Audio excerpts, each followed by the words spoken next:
Shalom. Welcome to the Jewish View. My name is Rabbi Nachman Simon with the Chabad House of Delmar, and together with my co-host Mark Ronich of Statewide News Service, jbiztechphilly.com, and now columnist for the Jewish Press. I'm having a lot of fun doing all of that and hanging around the Capitol. And with us today is our guest is one of my favorite Assembly members, Amy Paulin from Westchester County, Scarsdale, as I say. Scarsdale for my... So anyway, welcome to the Jewish View. Thank you. Nice to be here. How are things going at the Capitol? You're having fun these days?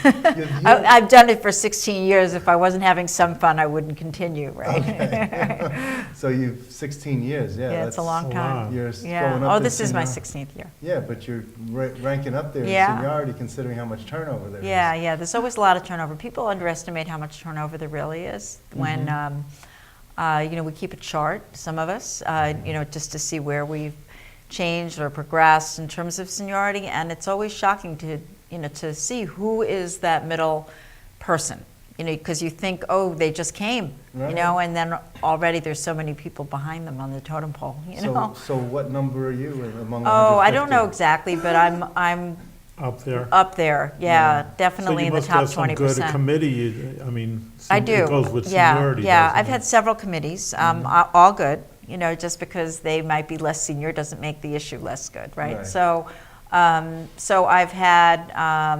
I've been chair of People with Disabilities, chair of Libraries Committee, chair of Oversight, and then I was chair for standing committee was Children and Families, and now the last 3 years Energy. Yeah. So they that's a constantly big change it? That's how it works? you know what? It's really up to the person. If there's an opening, and I think the prior speaker thought that I like to move around a lot, and I think I did. I think it was interesting to me to learn new subject matter.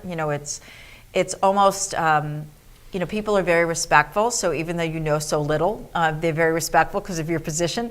So it's like taking a college course, in a subject matter. It's extraordinary, And so energy's been terrific because I knew very little about it, and now I feel I do know much. So I know a lot. With Indian Point so close to your district, you really need to know about energy. To understand Indian Point, not so much from the perspective of what is what are some of the hazards? Clearly the safety hazards are something that everybody in that area is well aware of or worry about, but more so, how do they fit into the energy grid? What is its significance? What is the likelihood of getting rid of Indian Point? Those kinds of things. Do you what want I to know. see it shut down?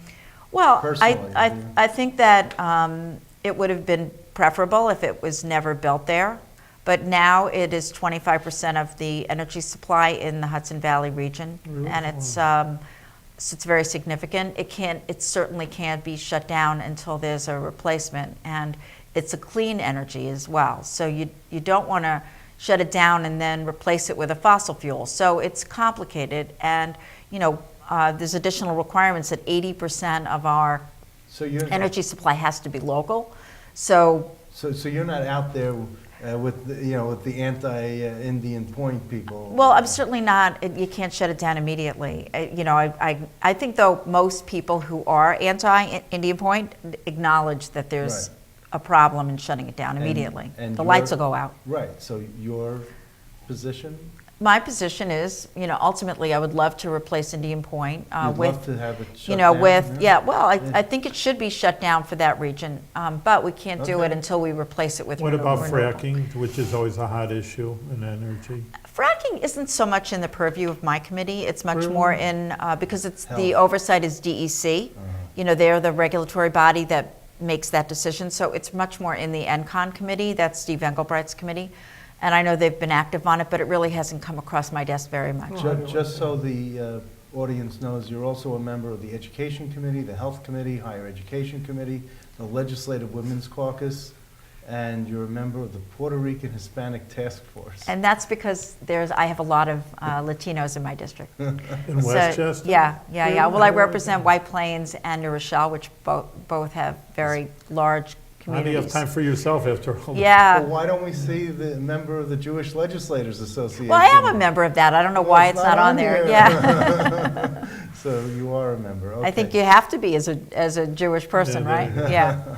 So are you, did you, I understand today, I missed it, there was something about BDS and anti... There was a meeting this morning from Yeah. 11 to 12. I went for part of it. I had a conflict for the What's that last in- 20 what- minutes. What's the issue? Can you tell us? There was a speaker, Palestinian speaker. Palestinian Yeah. speaker, and he was there to really advocate for, or to help some who might not have understood already that, Palestinians who live in Israel have it better than Palestinians who live elsewhere.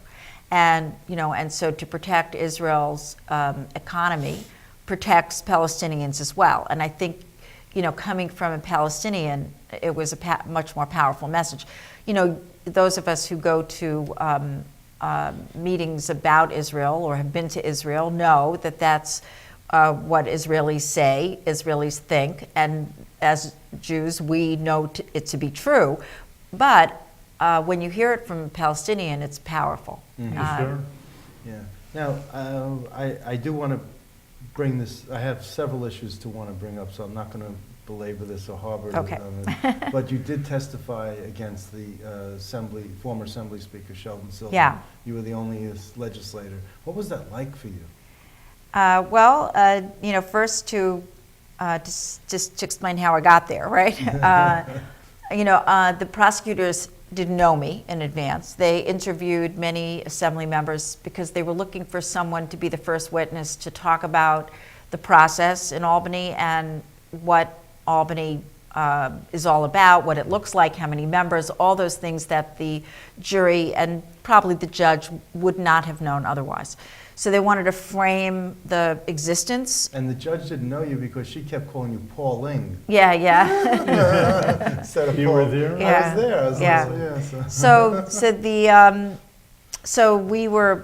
They interviewed I don't know how many members, but quite a few. My understanding is I know of 2 that they interviewed besides me, and then the prosecutors picked me for whatever reasons. Whether they thought I articulated the process the best, or I looked the right part. Whatever the reasons are, they picked me. So going in, it wasn't as if I actively sought out testifying interesting. against But you the went speaker. willingly.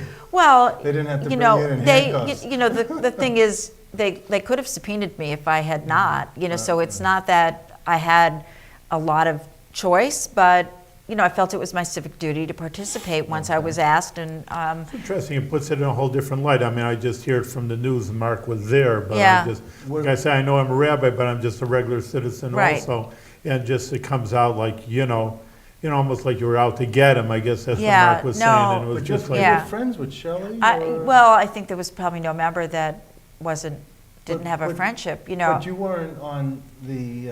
No, I had a very good relationship with the speaker, and he had been very good to me. So it was very awkward to be in a courtroom knowing that, something that I could say might hurt him. I don't know that my testimony per se did that, because it was really framing how many members in the assembly, 150. How big is the budget, 140, billion. Those kinds of questions were really what was asked of me. So. And then the defense got to you, Yes, well, Which I know that embarrassed- was ironic. which embarrassed you a Yeah, little, well, I think, right? I don't know that I didn't know.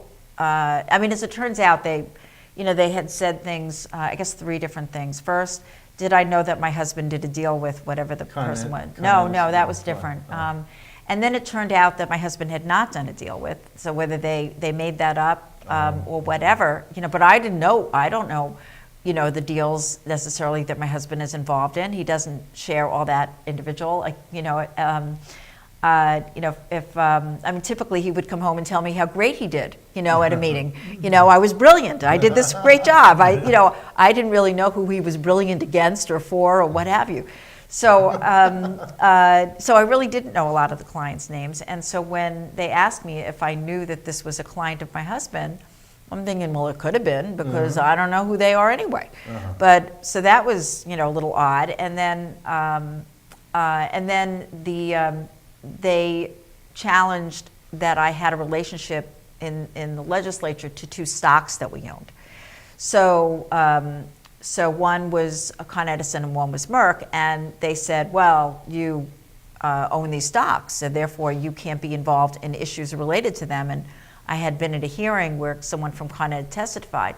The president of Con Ed. Well, the president of Con Ed, but it wasn't my hearing. You were chair of the Energy Committee. I was chair of the Energy. I am chair of the Energy Committee, but the hearing had nothing to do with that role. And I didn't really know that my husband owned all this stock either, because he does all. That's his game. Yeah, you but know. they showed the way you signed the financial disclosure. Yes, form, and it yes, was listed. It was absolutely all the stocks. We've owned probably 1,000 different stocks. So so yes, do I have that all on a form that I submit? Yeah, I also didn't, if someone's a mutual fund, how are you supposed to, I mean, I No, but it also. wasn't a mutual fund. No, it was an No, but individual still, ownership but, of Con Ed. you have so But much the that thing you're is, supposed to know.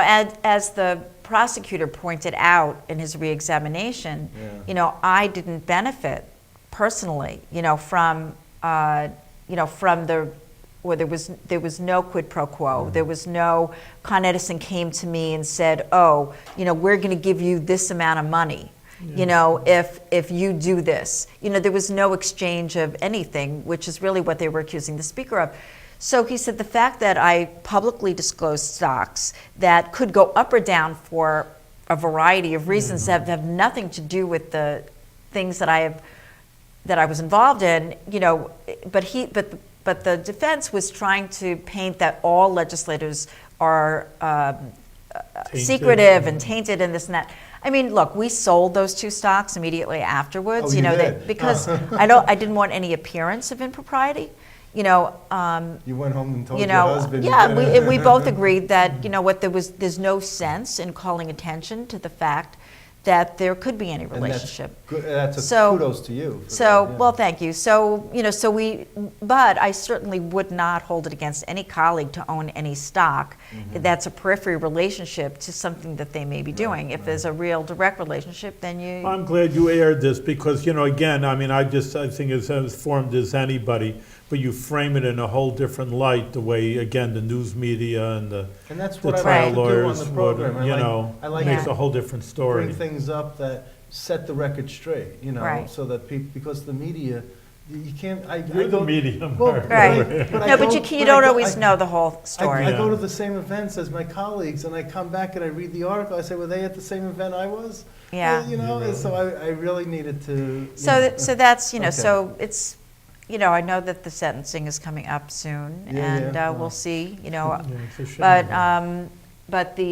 You're not going for that. No, I'm not. No. You're staying far. I think away. we're in Albany anyway that day. Oh, is it? Okay. Yeah. Well, we know what the buzz will be that day. Yeah. Now, you also have something in, this is an awful segue, but you were leading a panel discussion regarding aid in dying. Yeah. Is aid in dying a euphemism for assisted suicide? No, because. Please clarify. Yeah. So currently under the law, you can withdraw food, or medication, which would assist your dying, right? I mean, my sister just died from ovarian cancer 10 months ago. And when she was told by her physician that she was terminally ill, like immediate, because she had been on tubes for 12 months. She had already been in remission, and then when the cancer came back, they tried to do all kinds of things. But, he said to her, she was worn out from the chemo, worn out from the tubes, and he said, there's no hope here anymore. You're 4th stage ovarian cancer. There's no hope for you. Hopefully more kindly than I'm saying it, but when she recognized that there was no longer hope and she had no quality of life, she didn't even want to see her sisters for months because she didn't like the way she looked. She didn't like the way. She didn't want that to be the last image that people would see so of her. Yeah. it was she really by the end she was suffering in pain all the time, and he had said to her, you can linger like this, with the meds and with the food because she was fed intravenously. Or you can go into hospice and essentially withdraw foods and meds, and you'll die within a couple of weeks. And that's what she chose because it was an option. And many people do that. Yeah, so what's the my father legislation? would do that. So essentially at that same point, where you can't, where a doctor testifies and under the bill, 2 doctors would have to do a test, just not that doctor, which in hospice, 1 doctor says you're qualified to go to hospice, and actually I'm facing that with my mom right now. 1 doctor qualifies you to go to hospice, you go to hospice. Under this bill, it would be really 2 doctors, and most of the aid in dying, because it's legal in Oregon and legal now in California, you go into hospice. So you would go into hospice, but instead of withdrawing food and drink and meds, they would say, okay, these are, and being on morphine, which is what my sister was until the end. My father too. This is medication that basically you'll go to sleep and then you're not going to wake up. And so if 2 docs say you're terminally ill and this is it and there's no more hope and you're going to die anyway, and then you're psychologically fit to make that decision, you can opt, instead of withdrawing food and meds, to take the pill and go to sleep. And how does this it's not very coincide Jewish. with Jewish law? Yeah. Yeah. How does this, Rabbi, how does Well, really, preserve life is a very delicate idea because, like you say, people are, I've been, the counseling people, and they're in pain to say, oh yeah, well, live with it. It's that's very crass. Obviously you feel for the person, you want to help the person, and be crass about it. But on the other hand, life is there according to Judaism. You don't want to kill people. You don't want to hurt them. So it's very tough. We don't really have the support. Well, we don't have support or opposition right now. But I know that we do have some support from some Reform rabbis. Conservative, not yet, although I don't know. It's not like we've reached out. I think it's harder for the Orthodox community because of that conflict.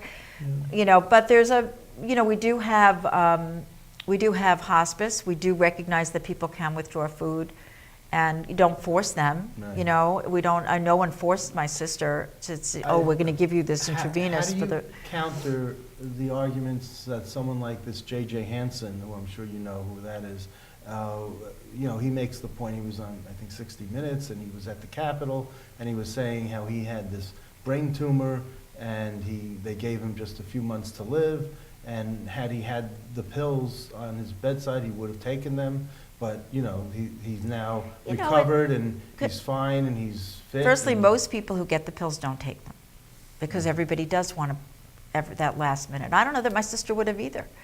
She wanted to live. Yeah. She wanted to live even at the end. My other sister and I were listening over the weekend because we had her unveiling a little early because of my niece, and we were listening to at the end she was wanting to give a message to her daughter, and so I taped it on my phone, and we were listening to it, and and I love my children. I want to be there for my children. I love my children, and so I don't know whether she would have ever left them a minute earlier than she could have, but at the end she was also in a lot of pain, and right. It's quality of life, like you said. And she wanted everybody to be around, and we weren't all there. My other one sister who lives down 5 minutes from her, went to see her daughter graduate from graduate school, and she wasn't there, and I wasn't there because I live in New York. It's a tough decision. It's very tough. So you're thought out. But overall, you're not on the fence on this issue. No, I haven't gone through. I'm going through with my mom now. And my mom's holding on. She's almost 91 years old, and she had a very serious stroke 4 years ago, which she went from being completely independent to being completely dependent, and it's deteriorated. So she's now with me, and I guess now 3 weeks ago, she deteriorated, and I called all my sisters. Everybody's got to come say goodbye. To mom. You all have to come because my nieces, my nephews. I'm texting everyone. I'm there with her. I'm thinking this is it. She doesn't want to eat. This is clearly the end. But then she got better. She got a little better. She's eating again. She's in as I say to the nurse and to her doctor. She's in a new state. She's deteriorated, but she's stabilized in her new deteriorated state. So she got a little better. So who knows how long she'll be like this? Whether it's going to be 5 years. One of her brothers lived to 99. Wow. Others live to their 70s. One more year, Who knows? So she's a little better. We'll see. So what I happens. want to bring up something. You were on the Legislative Women's Caucus, and Yeah. I know there was a lot made of the fact that in January there were more women now in the legislature than ever before. Yeah. Is that good? Is it bad? I think that does it matter? Should it not matter? I think that women have a different experience than men. It's good to have all experiences in the legislature. How many women are there? Oof, I don't know. Okay, you're the reporter, man. Yeah, should have known. I don't know. Thought I you don't might know. that. No, I don't Okay, know. Fine. I think I did hear the number, but I don't know it in my head. Right. But there are quite a few more women. It's interesting because I think that they're younger women too. And so I've been seeing a baby around all the time. I know it belongs to one of the legislators. So we haven't seen that in a while. So all of those, because it reminds you of experiences that you might have had that you forgot about, or in the case of men and women, they have different experiences. It's good to have a variety. Right. Yeah. But I just didn't know if there was something special. I could look at you as a woman liver, Yeah. type, but Yeah, well, look, if I was the only woman, it would feel awful. Like when you're the only Jewish person, right? Right. You want to have like enough so you feel comfortable, but it's also nice to have a variety so that you learn from everyone. Well, I see all the legislators, male legislators who had left recently are replaced by women. Right. Sam Roberts up in Syracuse. Right, that's true. And in Brooklyn, Alec Bokrasny's seat. Right. Is now a woman. Alan Mazel's seat, Right, a woman. it's true. You look at all this and you say, yeah, it doesn't surprise me Yeah. there are more women now than ever before. Yeah, well, sometimes professions that happens to, I think. Yeah. But So I thought I'd touch on it in case you had something to say. No, Okay. I think it's good. I think that we hear from them. I think they're outspoken. They seem to have bonded with each other. I see a lot of new women legislators, and they're enjoying each other. And so I think it's a positive thing. But Okay. I like hardworking, smart people. So regardless of regardless. the gender, Yeah, right. So let me have another awful segue. Yeah. Because you have legislation that combats sex trafficking to minors. Yeah. It's an awful segue. But tell me. I'll tell you why it's not. I'll tell you it's very Thank you. related. Bail me out here. The human trafficking issue, which is something that I've got involved in quite a while ago, along with Jeff Dinowitz, who is my friend from Riverdale. He and I, with his leadership, had done a bill in the, I guess it was 2007, which took a couple of years to get there. It was the first human trafficking bill, the first one that made human trafficking illegal in this country. It was a very strong bill, and we were very proud. I was proud to work alongside him, and he was proud to be the sponsor. And then what happened over time is many states did bills, and many prosecutors tried to prosecute under the laws that we enacted, and they found them to be weak in certain areas because they had no experience before having done that. So we heard from the advocates who were working, and the lawyers and the prosecutors who were working with those young women to protect them, and against the pimps who were trafficking them. So we heard that the law needed some changing and some tightening. So I sponsored the next bill, and How is human trafficking different from sex trafficking? It's Same? well, It's just under in- human trafficking could be labor trafficking as well. So when you say human trafficking, You it's, bring in some kind of for 10 cents an hour or something yes, like exactly, that. yeah, or they Whatever, beat them, but- you know, they but- enslave them, you Yeah, know, to but do this some kind of labor. This is combating sex trafficking. So sex and labor come under the, Okay, human trafficking. For me, it was sex trafficking that always motivated me to do something on How human trafficking. prevalent is it, though? I mean, you In know, New I York, don't- in New York really? State, in New York City, it is so prevalent that if you were going to pick one city in the world where sex trafficking was the biggest industry compared to other cities in this world, you would pick New York City. You'd pick Really? Manhattan, I you'd wouldn't pick the think- Bronx and Queens. And Wow. I Did guess they the whole. kid pick up these girls from these foreign countries and just pick them up? You'd think that. That's what I Yeah. thought when I first did it. Yeah. It's not that, not so Really? much. It's unfortunately these runaway girls, they run away from their families, they're Like 12, teenagers, yeah. 13. The average age is about, for entry, is 12 and a half. Really? So you don't see women sex trafficking for men and having men? It's boys mostly come in? young women, It's- mostly babies. I think a 12-year-old Oh. is a baby, you Okay. know, a little person, a little Yeah. young girl. And so these young women run away from home, sometimes they have good homes and they run away. You know, Mm. 12-year-olds do crazy things. You know, sometimes they are from homes where they needed to run away. Right.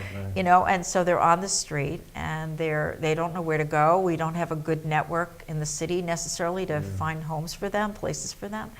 And so these predators come and say, oh, you know, you're beautiful. Oh, I love you. Oh, I'm going to give you shelter and food and schooling and come with me. And they do, and then they entrap them, and they scare them, they beat them, they don't let them go, they enslave them. You had a very personal story that you told on the floor of the Assembly several years ago now. Right. And I was wondering if you could talk about that. Sure. I was doing a bill to eliminate the statute of limitations on rape. So which not very many states have done. And one of the women's advocacy groups in New York City had asked me to carry that bill. What is the law right now? Now we enacted that Oh, law. really? Oh, very yeah, good. we enacted that law. So at the time, when I was advocating for it, we had a legislative Democratic conference, as we do in the Assembly. And the Senate is always good on, you know, the Republican Senate always, you know, if there's a crime bill, they're right there, right? So they had already passed it, and we were conferencing it. And the New York City Now, which was the group that was promoting it, did a very good job in bringing together a lot of the legislators that they believe would be supportive, and some that we didn't even know. Right. So we had a conference, and in that conference, I was in charge. I organized it, and I said, okay, everybody who's willing, sign up right away, who's supporting the bill, and we had a bunch of signers up, and they all expected me to go first, and I did. And when I got up there, I was sitting opposite Alan Maisel, Alan, who I've known since I'm a kid. You know, Alan, who I grew up in Democratic politics with. I was 14. I think he's 10 years older. So he was a teacher in a school, and he took care of me and Louis Fidler, who was also a young person in the same Madison Club in Brooklyn. Well, I grew up in Mill Basin, so that's how okay, I right know. next Alan door. would have been Yeah. my assemblyman Yeah. if I lived there. Okay. So But I don't wanna watching interrupt. Alan, I'm seeing him, and all of a sudden I had immediate recall on something that happened to me when I was 14 that I had completely suppressed.